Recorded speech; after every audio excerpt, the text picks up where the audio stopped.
உருளைக்கிழங்கு வேக வச்சேன்ல அது தனியாக எடுத்து வச்சுட்டேன். தண்ணியோடி வச்சுக்கோங்க, வேகிற தண்ணியோடி.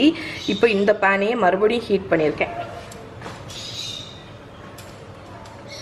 ஸோ இதில் வந்து ஒரு டேபிள் ஸ்பூன் போல் ஆயில் ஊற்றிக்கோங்க. ஸோ இந்த ஆயில் வந்து ஹாட் ஆனோடனே இதுக்கு வந்து ஒரே சீசனிங் என்னன்னு பார்த்தீங்கன்னா ஜீரகம். ஸோ கொஞ்சமாக ஒரு டீஸ்பூன் போல் ஜீரகம்.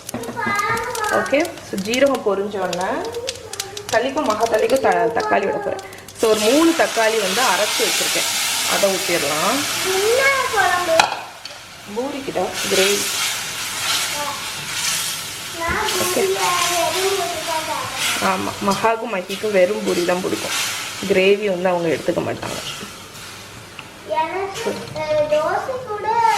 சட்னி பிடிக்கும்.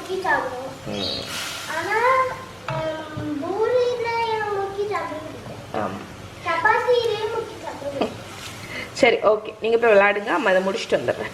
ஸோ இப்போ தக்காளி அரைச்சதை நம்ம போட்டிருக்கோம்ல, 3 தக்காளி அரைச்சது போட்டிருக்கேன். 3 தக்காளிக்கு ஒரு பெரிய உருளைக்கிழங்கு கட் பண்ணி போட்டுக்கணும், அந்த இதுதான் கணக்கு. ஸோ இந்த தக்காளி இப்போ வந்து பச்சை வாடை போய் நல்லா குக் ஆகட்டும். ஸோ இஞ்சி பூண்டு பேஸ்ட் வந்து நீங்கள் ஆயிலே போட்டிங்கன்னா நல்லாயிருக்கும், நான் போட மறந்துட்டேன். அதனால் இப்போ அந்த தக்காளியிலே இஞ்சி பூண்டு பேஸ்ட் போட்டு போட்டு இதை நல்லா மிக்ஸ் பண்ணி விட்டுறலாம். அது குக் ஆகட்டும். எப்படியும் அந்த பச்சை வாடை போய் குக் ஆகும்போது இதுவும் குக் ஆகிடும். நீங்கள் ஜீரகத்துக்கு அப்புறம் இஞ்சி பூண்டு பேஸ்ட்டை போட்டு லைட்டாக சாட்டே பண்ணிவிட்டு தக்காளி போடுங்க. ஸோ இப்போ வந்து இதிலே வந்து ஒரு 3 பச்சை மிளகாவையும் போட்டுற போகிறேன். லைட்டாக ப்ரிக் பண்ணி போட்டிருக்கேன், ஒரு கத்தியை வச்சு ஒரு ஓட்டை மாதிரி போட்டுட்டு. ஏன்னா இப்படி நம்ம சில்லி பவுடர்லாம் போடுவோம், அதனால. ஸோ இப்போ இந்த தக்காளி வந்து மூடி வச்சிடலாம். இது வந்து ஒரு 5 நிமிஷம் குக் ஆகட்டும். ஸோ இப்போ ஒரு 5 மினிட்ஸ் ஆகிருக்கும். நம்மளோட தக்காளி நல்லா குக் ஆகிருக்கும். அந்த பச்சை வாடை ஒரு வாசனை வரும், அது போயிடுச்சுனாலே போதும். எண்ணெய் எல்லாம் பிரிஞ்சு வரணும் அப்படிங்கிற அவசியம்லாம் கிடையாது. ஸோ இந்த பச்சை வாடை நல்லா போயிடுச்சு. இப்போ மசாலா பொடி போட்டுடலாம். ஸோ இதுக்கு வந்து மொத்தம் 4 மசாலா. ஃபஸ்ட்டு வந்து கொஞ்சம் மஞ்சள் பொடி, அதுக்கப்புறம் சில்லி பவுடர், அதுக்கப்புறம் ஒரு 1/4 டீஸ்பூன் அளவுக்கு கரம் மசாலா பவுடர். அதுக்கப்புறம் இதை நல்லா மிக்ஸ் பண்ணி விட்டுருங்க. இனி ஃபைனலாக ஜீரக பொடி போடணும், அது லாஸ்ட்டாக தான் போடுவேன். வறுத்த ஜீரகம் கடைசி போட்டால் வாசனை நல்லாயிருக்கும். ஸோ இந்த ஸ்பைசஸ் போட்டுட்டு ஒரு 1 மினிட் நல்லா ஃப்ரை பண்ணி விடுங்க. ஸோ இப்போ இந்த ஸ்பைசஸ் வந்து நல்லா வதங்கியாச்சு. இப்போ நான் அந்த உருளைக்கிழங்கு வேக வச்சுருக்கேன்ல, அது வெந்த தண்ணியோடி ஊற்றிடலாம். ஸோ ஏன்னா அந்த தண்ணியில் வந்து ஸ்டார்ச் இருக்கும், அதனால் அது வந்து உங்களுக்கு கிரேவி வந்து திக்னஸ்க்கு வந்து கொடுக்கும். ஸோ இதை லைட்டாக நான் இப்படி ப்ரெஸ் பண்ணி விட போகிறேன். ஆனால் அப்படி விடணும்னு அவசியம் இல்லை, உங்களுக்கு உருளைக்கிழங்கு நல்லா வெந்திருந்தாலே போதும். 1-2 உருளைக்கிழங்கு உடச்சி விடுங்க, அவ்வளோதான். ஸோ இப்போ வந்து நம்ம இதுக்கு தேவையான தண்ணி ஊற்றிடலாம்.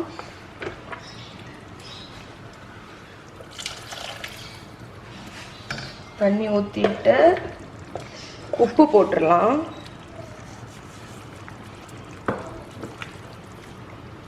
ஸோ உப்பு போட்டு டேஸ்ட் பார்த்துருங்க.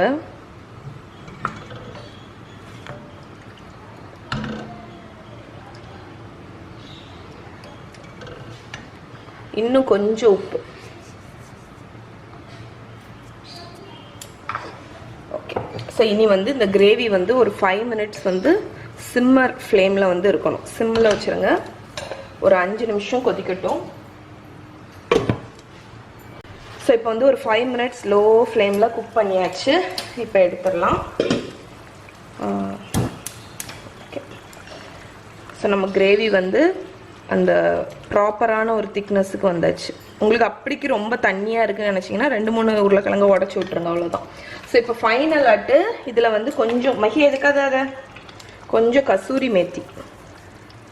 கசூரி மேத்தினா அந்த வெந்தயக்கீரை, காஞ்ச வெந்தயக்கீரைன்னு சொல்லுவாங்கள்ல, அது கொஞ்சம் ஜீரக பொடி, இது வந்து வறுத்து பொடிச்ச ஜீரகம், அதுக்கப்புறம் கொஞ்சம் கொத்தமல்லி கீரை.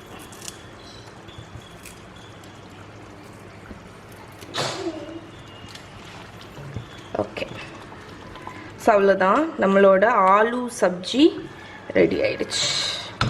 இனி வந்து பூரி போட்டுற வேண்டியதான். அடுப்பு ஆஃப் பண்ணிடுறேன்.